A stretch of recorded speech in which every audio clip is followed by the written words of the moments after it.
بڑے آرام سے چوری چکاری غنڈہ گردی دہشت گردی کر سکیں؟ کیا آپ اس لیے کرتے ہو؟ کیا آپ کو ساری دنیا کا پتہ ہے کہ کون پاکستان کے خلاف کیا کر رہا ہے، اور آپ یہ نہیں جانتے کہ پاکستان کے اندر کوئی کیا کر رہا ہے؟ بائک کی حفاظت کے ساتھ کیا کچھ لوگوں کی یہ فرض نہیں ہے کہ اندر کی بھی حفاظت کریں؟ سرحدیں محفوظ کیا چوروں کے لیے کی جاتی ہیں کہ اندر دندناتے پھریں؟ کیا باہر کی سرحدوں کو ناقابل تسخیر اس لیے بنایا جاتا ہے کہ نوسر باز اٹھائی گیرے دو دو ٹکے کے بدماش جن کا جب دل کرے جس کے خلاف دل کرے بولیں وہ آزادی سے دندناتے ہوئے پھریں؟ کیا باہر کی سرحدوں کی حفاظت اس لیے کی جاتی ہے؟ مجھے سمجھ نہیں آتی۔ 75 سال ہماری عمر ہو گئی ہے، کسی بھی ملک کی 75 سال کی عمر کسی بھی چیز کو دیکھنے کے لیے، اچھائی اور برائی میں تمیز کرنے کے لیے کیا کافی نہیں ہونی چاہیے؟ کیا کافی نہیں؟ کیا آپ نے نہیں دیکھا دنیا کی پسماندہ ترین قوم آج سے وہ بھی 30-40 سال پہلے ویتنام، 17 سال انہوں نے امریکہ کی کیا درگت بنائی اور وہاں سے بھگایا؟ کیا آپ کیوبا کو نہیں دیکھتے کہ پچھلے 70 سال سے امریکہ کے پڑوس میں رہ کے کیسے سروائیو کر رہا ہے؟ کیا آپ کو شمالی کوریا یاد نہیں کہ شمالی کوریا کیسے دھندراتا ہوا کھڑا ہوا ہے، کوئی اس کا کچھ نہیں کر سکا؟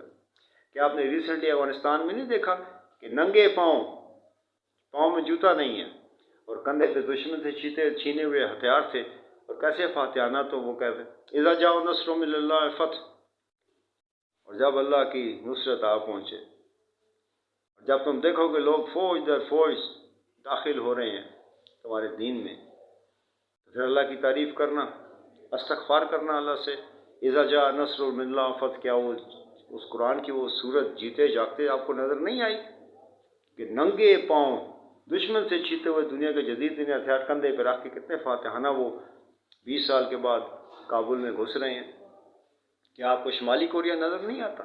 کیا آپ کو کیوبا نظر نہیں آتا؟ کیا آپ کو ایران نظر نہیں آتا؟ اور بھی بے حساب مثالیں موجود ہیں۔ آپ کو صرف وہ نظر آتے ہیں beggars can not be choosers, ایک ہم تو بھائی فقیر قوم ہے، ہم چوز کر نہیں سکتے۔ آپ کو صرف یہ نظر آتا ہے کہ امریکہ کی تو وینٹیلیٹر ہے ہمارے لیے، ہم تو اس کے خلاف جا ہی نہیں سکتے۔ آپ کو شکست گزرا، شکست خوردہ، کافرانہ زہر، مردہ ضمیر، مردہ دل، 70 سال کے ایسے بابے جو اپنے کفر کی، اپنی تباہی کی، اپنی غلاظت کی انتہا پہ پہنچے ہوئے ہیں، اور ابھی تک اسی غلاظت میں اٹکے ہوئے ہیں۔ آپ کو صرف وہ نظر آتے ہیں، آپ کو اللہ تعالیٰ کی آیتیں، اللہ تعالیٰ کے دکھائی ہوئی نشانیاں جو آپ نے اپنی آنکھوں سے دیکھی ہیں، کیا آپ کو نظر نہیں آتی کہ آپ ایک شکست خوردہ دماغ لے کر گھوم رہے ہو؟ کیا آئین قانون کہاں ہیں؟ کہاں ہیں؟ آج سے 20 یا 25 سال کے بعد جب میں یہاں نہیں ہوں گا، اور اب تو وہ دور آ گیا ہے میرے اوپر کہ میں اللہ تعالیٰ سے دعا کرتا ہوں، حالانکہ یہ اللہ تعالیٰ نے نبی کریم صلی اللہ علیہ وسلم نے سخت منع فرمایا ہے کہ یہ تو ایک ایسی جیل بن کے رہ گئی ہے کہ جس میں سے میں اللہ میاں سے دعا کرتا ہوں کہ مجھے کسی نہ کسی طرح نکال کے لے جا۔ کہاں ہے آپ کا قانون؟ کہاں ہے آپ کا آئین؟ کہاں ہیں وہ لوگ جو بہت دعوے کرتے پھرتے کہ ہم یوں بھی ہیں تو ہم یوں بھی ہیں؟ یہ بے بسی یاد رکھیے گا۔ پھر کچھ لوگ اگر اذا جاء نصر من اللہ و فتح، اگر کچھ لوگوں نے یہ سوچ لیا تو پھر ہمیں لینے کے دینے بھی پڑ سکتے ہیں، ہمیں لینے کے دینے بھی پڑ سکتے ہیں۔ ہمارے پاس ابھی بھی وقت ہے، ہم اٹھ بھی سکتے ہیں، ہم جاگ بھی سکتے ہیں۔ اللہ خیر خیریت سے اگلے بھی دن ہمارے گزارے، ہمارے بچوں کے مستقبل محفوظ فرمائے۔ اپنے آگے پیچھے کے جتنے لوگ ہوتے ہیں ان کا خیال رکھا کریں، خیال کیا کریں، تاکہ اللہ تعالیٰ آپ کو بھی آسانیاں نصیب فرمائے۔ Until we meet again, اللہ حافظ۔